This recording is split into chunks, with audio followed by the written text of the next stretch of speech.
Friends welcome back to way to learning. तो क्या आपने कभी सोचा है कि अगर हम कोई फंक्शन को डिफ्रेंशिएट कर दे दो बार तो क्या होगा, या अगर कोई फंक्शन एक से अधिक यानी दो या तीन बार से तीन वेरिएबल पे डिपेंड कर रहा है उसे कैसे सॉल्व करेंगे। तो चलिए जानते हैं इस शॉर्ट्स वीडियो में। तो पहले हम जान लेते हैं डबल डिफ्रेंशिएशन, यानी कि हम एक बार और डिफ्रेंशिएट करके कोई फंक्शन को दोबारा से डिफ्रेंशिएट करेंगे तो क्या होगा, उसे क्या कहेंगे। तो पहले डिफ्रेंशिएट कर दिए तो डिफ्रेंशिएट करने पर हमें मिलेगा स्लोप ऑफ कर्व का स्लोप मिलेगा जिसे हम रेट ऑफ चेंज कहेंगे। तो अगर उसे एक बार और डिफ्रेंशिएट कर देंगे उस फंक्शन को तो फिर हमारा कहेंगे उसको डबल डिफ्रेंशिएशन। तो हम स्लोप का भी स्लोप निकल जाएगा, यानी कि स्लोप के चेंज का स्लोप किस प्रकार से चेंज हो रहा है वो निकल जाएगा। जैसे एग्जांपल ले लिए y = x⁻3, तो इसे डिफ्रेंशिएट कर देंगे एक बार तो 3x⁻2 आ जाएगा। तो इसको एक बार और डिफ्रेंशिएट करेंगे तो 6x आ जाएगा। तो इसे लिखते हैं ऐसे d2y dx2।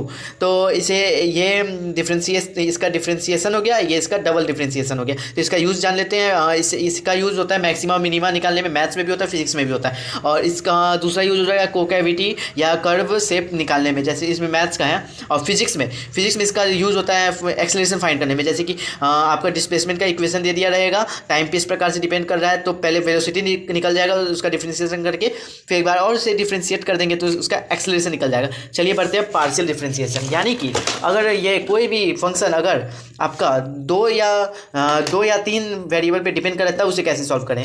तो देखिए, अगर मान लीजिए हमारा फंक्शन मान लेते z = x2y + xy, तो इसे आप कैसे करेंगे। तो इसे देखिए डिनोट ऐसे करते हैं, इसे डेल कहते हैं, del z upon del x। ये फंक्शन हो गया हमारा। तो इसे डिफ्रेंशिएट पहले x के रिस्पेक्ट में करेंगे, यानी कि पहले y को कांस्टेंट मान लेंगे, y को बाहर निकाल लेंगे और इसका डिफ्रेंशिएट कर देंगे। तो इसका डिफ्रेंशिएशन कितना आ जाएगा, x का 2x, और y हम कांस्टेंट मानेंगे इसलिए y।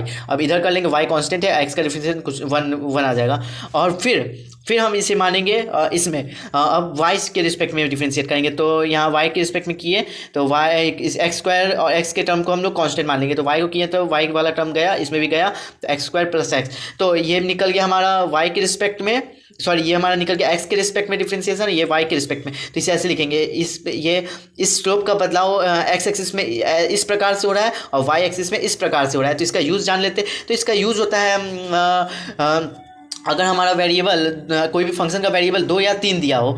और इसका दूसरा यूज़ फिजिक्स में बहुत पड़ता है कि फोर्स निकालने में पोटेंशियल एनर्जी का इक्वेशन दे दिया जाएगा।